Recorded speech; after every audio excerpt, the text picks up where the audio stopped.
targeting United States audience in Pinterest is pretty easy thing to do. Today, I'm going to teach you how you guys can target the United States audience for your Pinterest post. So if I go to Pinterest, as you guys can see, I'm at their homepage. Let me just go to the Pinterest.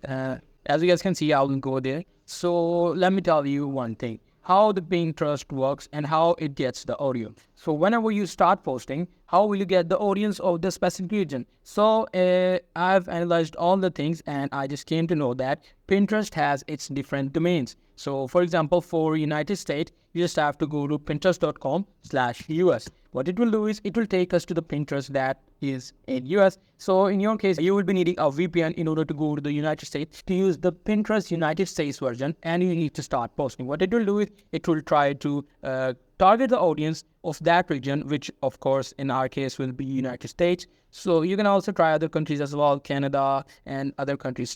It totally depends upon you. So that's pretty much it. That's how you guys can target audience in Pinterest. So if you guys find this video helpful,